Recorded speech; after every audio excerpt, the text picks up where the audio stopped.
1987 Mercedes 560 SL, 1988 560 SL. This one here came in with 0% charge in it, and this is of course for LR Spencer.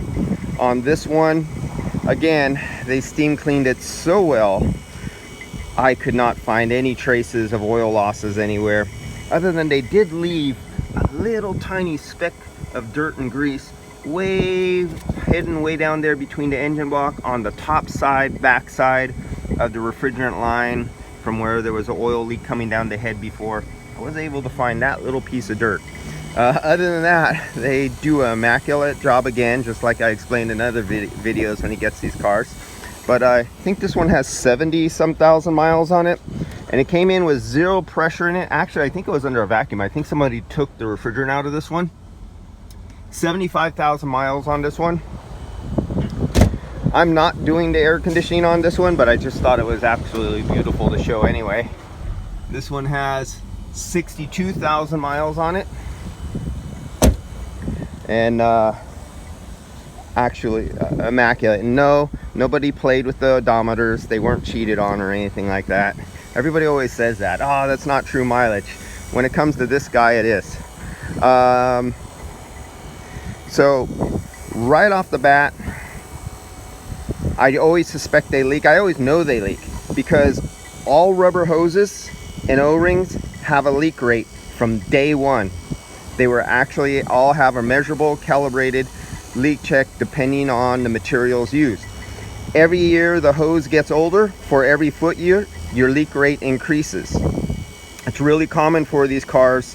I've had many of them where 12,000 miles, 15,000 miles, 20,000 miles, a husband or wife died and the family member just parked them and never moved them again, and they would come in flat on refrigerant. No leaks, just natural absorption through the materials right out.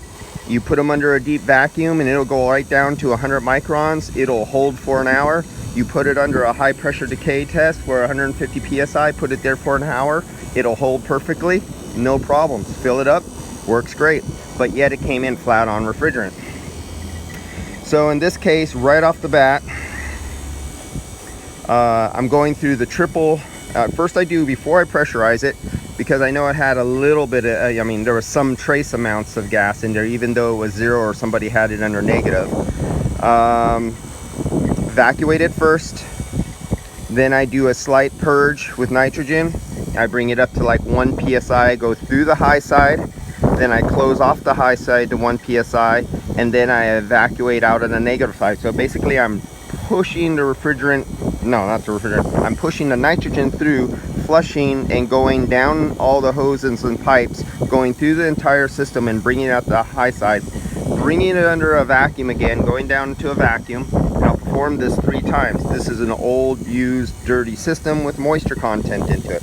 And actually I can tell this one has moisture content. I haven't been able to find a big outstanding leak yet, but usually if I have a really good, clean, tight system, or one that hasn't been touched by somebody with contaminated refrigerant, I usually could get down in less than 500 microns in less than 5 minutes. I mean, it just goes boom, right down in there, and I get a perfect vacuum. This one I'm hovering around 1200, and that's with the vacuum pump on, not turning it off. So I definitely know, unless there's a leak I find, there's a moisture content to this one. But I'll do it 3 times with the nitrogen, flushing it through, and then I'll perform my high pressure nitrogen decay test. Let that sit for 15 minutes to an hour. I'm thinking of going to lunch, or I got another shop to do up the thing. I could leave it on there, hit the other shop, then come back after the nitrogen decay test. Then if it's okay, fill her up. And because these are always pristine, excellent condition, very rarely do I find problems or minimum problems with these old cars when they've been sitting around like this. Worst case scenario, a dry front shaft seal unfortunately leaks. That happens every now and then. So that's it for now. Let me turn this off, and here I'll run you through, because not many people, you haven't gone back in my videos and watched me do this.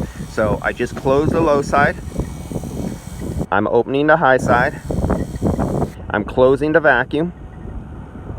I already have the nitrogen on, so I'll open up the nitrogen. Here we go, nitrogen supply. The nitrogen supply is going in. Close off the nitrogen supply.